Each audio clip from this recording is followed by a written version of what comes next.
पहले तो मैं ये ताबिश नकवी साहब के इनको रिस्पॉन्स दूंगा कि इन्होंने पूछा कि उन्होंने पीएम साहब ने अपना ओवरऑल विजन क्या वहाँ पे दिया लम्स में आके। तो इन शॉर्ट उनका जो ओवरऑल विजन था वो ये था कि सवाल गंदम एंड जवाब चना। बहुत ज़्यादा कंफ्यूज थे। अपेरेंटली वो आए थे यहाँ पे अपना एक विजन लेके, लेकिन out of syllabus and unexpected question की वजह से he was totally out of his mind. So I was unlucky enough कि मुझे कोई सवाल पूछने का वहाँ पे मौका नहीं मिला। मैंने काफ़ी आई हैड माय प्रिपरेशन, मैं काफ़ी होमवर्क करके गया हुआ था और मुझे उम्मीद थी कि मुझे सवाल पूछने का मौका मिलेगा। लेकिन वहाँ पे सिचुएशन इस तरह की बन गई थी कि मुझे सवाल पूछने का मौका नहीं मिला। और बाकी सर जो आज उनके साथ वहाँ पे लम्स में हुआ वो ही एक्सपेक्ट करे थे ऑलरेडी। वो प्रिपरेशन के साथ आए थे। I mean he they were expecting more than that. और इसका आइडिया इससे हो रहा था कि एक तो मेरे जितने बाकी लम्स के फेलोज बैठे हैं यहाँ पे भी एग्री करेंगे कि स्क्रीनिंग बहुत ज़्यादा थी, बहुत इंटेंसिव स्क्रीनिंग थी। We were not allowed to take our mobile phones with अस।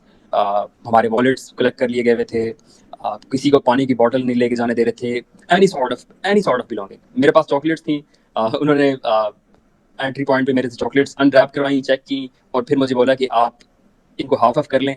और ज़्यादा इंसिस्ट करने पे जब मैंने उनसे क्वेश्चन किया कि why are they doing this, तो जो सिक्योरिटी इंचार्ज, जो उनकी पर्सनल सिक्योरिटी के इंचार्ज जो ऑलरेडी पहले वहाँ पे आए हुए थे, तो उनका मौक़िफ़ ये था कि हम कोशिश कर रहे हैं कि किसी भी स्टूडेंट के पास कोई ऐसी चीज़ ना हो जो कि वो थ्रो कर सकें पीएम साहब पे। तो इस हिसाब से ही अंदाज़ा लगाया जा सकता था कि वो ऑलरेडी उनके माइंड में ये था कि इस तरह का रिस्पॉन्स आएगा। और मुझे जो I will give overall analysis of today's session.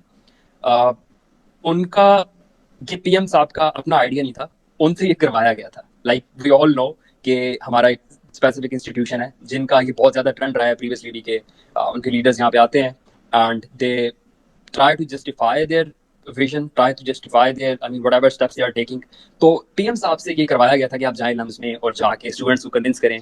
तो बाकी कुछ चीज़ें जो मैंने नोटिस की सेशन में, बाकी काफ़ी क्वेश्चन तो आपने देख भी लिए होंगे। जो मेरे कुछ यहाँ पे फेलो स्टूडेंट्स हैं, बड़े आउटस्टैंडिंग क्वेश्चंस पूछे, specially Tabish.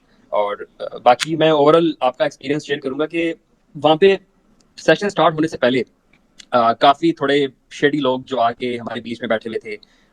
They were trying to moderate the session.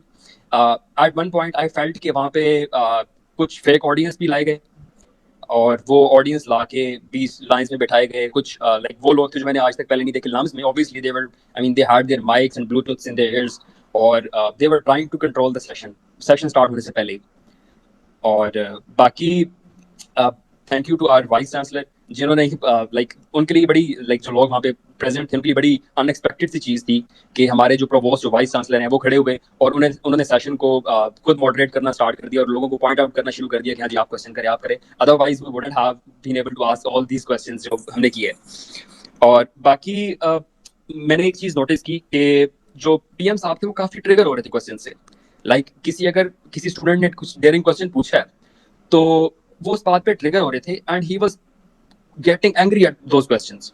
एक जगह पे वो ट्रिगर हुए कि एक स्टूडेंट ने बात की कि वी आर आई मीन जो पाकिस्तान की रेस्ट ऑफ द पॉपुलेशन है उससे हम टू सम एक्सटेंट हम प्रिविलेज्ड हैं, जो लम्स के स्टूडेंट बैठे हैं socially economically to some extent. तो इस बहुत ज़्यादा वो ट्रिगर हुए।